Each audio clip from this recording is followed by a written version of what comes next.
Good morning बच्चों, कैसे हैं आप सब। आशा की जाती है आप सब अपने घर पर स्वस्थ और सुरक्षित होंगे। बच्चों, पिछली कक्षा में हमने मॉडल्स में माइट का प्रयोग सीखा था और आज हम लोग सीखने जा रहे हैं मॉडल्स कुड का प्रयोग, COULD, कुड का प्रयोग। तो सर्वप्रथम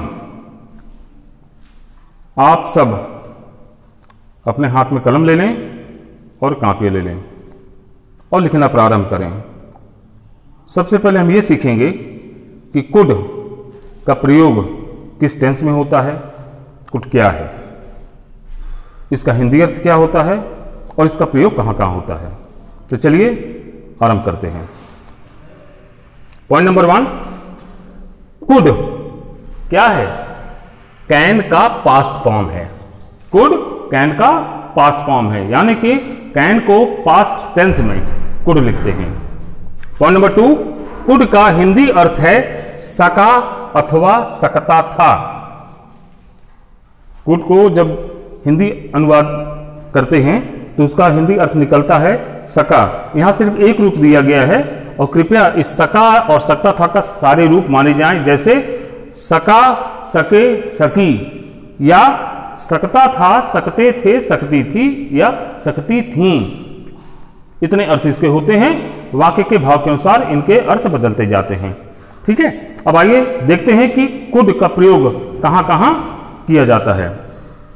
रूल नंबर 1, यह भूतकाल अर्थात पास्ट टेंस में पावर यानी कि शक्ति या अधिकार, एबिलिटी मीन्स योग्यता, कैपेसिटी मीन्स क्षमता, परमिशन मीन्स अनुमति, प्रोहिबिशन मीन्स निषेध आदि प्रकट करता है।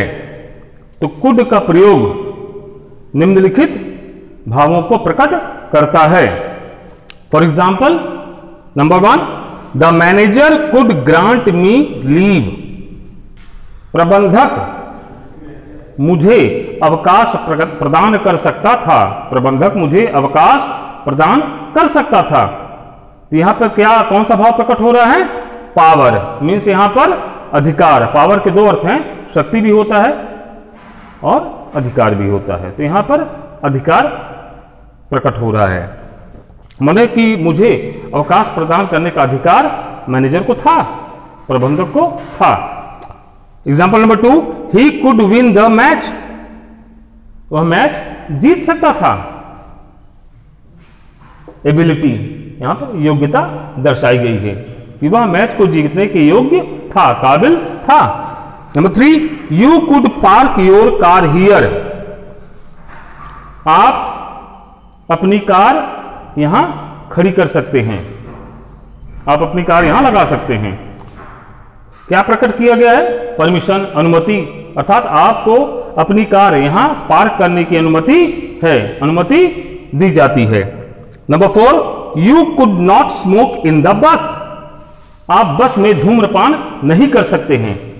और यहां पर प्रकट हो रहा है प्रोहिबिशन, निषेध, मनाही, क्योंकि यहां पर कुड के साथ नॉट लगा है और कुड और नॉट दोनों को पृथक पृथक अलग अलग लिखा जाता है, जबकि कैन और नॉट को एक साथ लिखते हैं कैनॉट, और कैनॉट का शॉर्ट फॉर्म है कांट। उसे लिखते कैसे? कांट को CAN लिखकर पूरा स्पेलिंग कैन का लिखते हैं, ऊपर में एक एपोस्ट्रोफी लगाते हैं कॉमा जैसा, उसके बाद T लिखते हैं और पढ़ा जाता है कांट। और कांट ये कैनॉट को साथ साथ लिखते हैं, और जबकि उसका जो पास्ट फॉर्म है कुड नॉट, ये दोनों पृथक पृथक लिखे जाते हैं, मीन्स अलग अलग लिखे जाते हैं।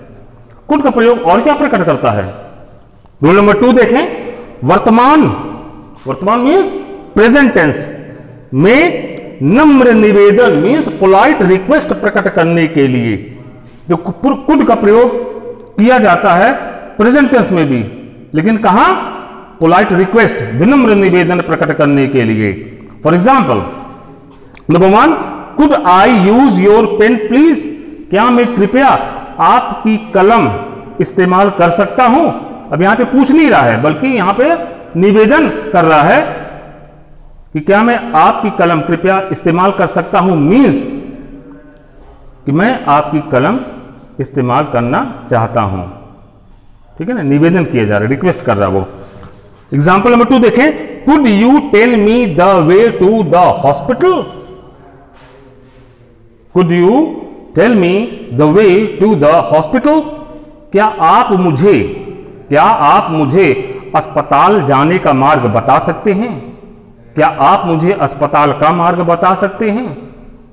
तो ये पूछ नहीं रहा है, बल्कि ये विनम्र निवेदन कर रहा है अगले व्यक्ति से कि वह उसे अस्पताल जाने का मार्ग बता दे। समझ में आ रहा है? ठीक है, तो आज आपने सीखा कुड का प्रयोग। तो कुड का प्रयोग कब कब करते हैं? कुड का प्रयोग किया जाता है पास्ट टेंस में, है ना, कैन के पास्ट फॉर्म के रूप में, और कुड का प्रयोग किया जाता है प्रेजेंट टेंस में भी।